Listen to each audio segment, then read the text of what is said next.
Shout out to Jason Whitlock and Cam Newton. I'm gonna try to make this brief. I watched the conversation they had and I thought it was great, especially for two individuals that had some type of static and friction at some point. I felt like they honestly was trying to come to an understanding and understand each other, and I thought it was great. It made for great dialogue. I do have one major takeaway, and it's regarding something Jason Whitlock was advising Cam Newton on. I'm gonna play a little bit of audio from it. Because I was like, hey, this isn't right. And then Cam, early in his career in the NFL, John Elway is my favorite player of all time. Any player that reminds me of John Elway, I hop on the bandwagon immediately. That goes from Cam Newton to Colin Kaepernick. Early in his career, I'm a huge Cam Newton supporter in the NFL. He reminds me of John Elway. I think this guy has a chance to go on to be, because I consider John Elway the greatest quarterback to ever play the game. I'm like, Cam could surpass him. Cam then, in my view, made a pivot to where he wanted to be a bit more of a cultural icon. And I thought it was a mistake.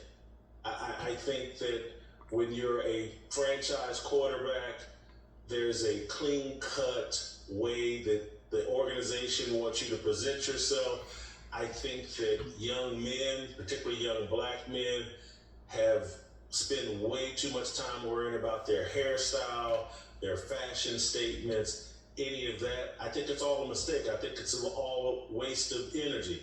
I think that it's an indication they've taken their eye off the ball as it relates to their career, and now they're worried about other things. And so I started becoming critical of Cam. I'm like, all right, major takeaway, two takeaways from this. Jason Whitlock is a proponent of, he says he has a biblical worldview.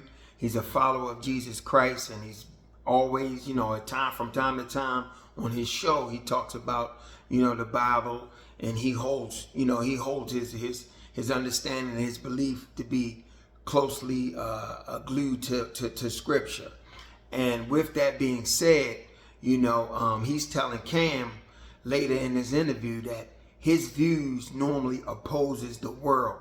He understands that to be in line with his religious belief, Christianity and Jesus Christ, it's going to make him more so opposed to the system as opposed to being one with it. Jason also talked about walking away from the system because he didn't want to be a slave to certain aspects of it, sell his soul, so to speak, because it didn't align with his biblical worldview or his religious beliefs. But here in this conversation, he's advising Cam to conform.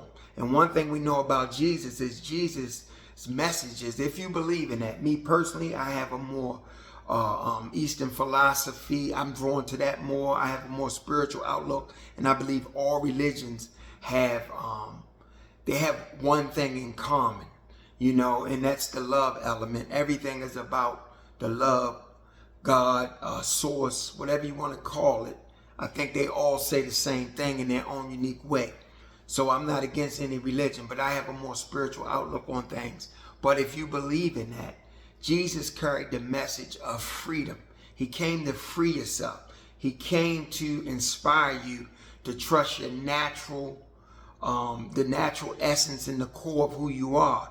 Even the ego that exists within you is something that God created. One thing that Jesus did, he shined light on the system, and he was pretty much revolutionary. And Jason is telling Cam how he's free from that. He's opposed from that.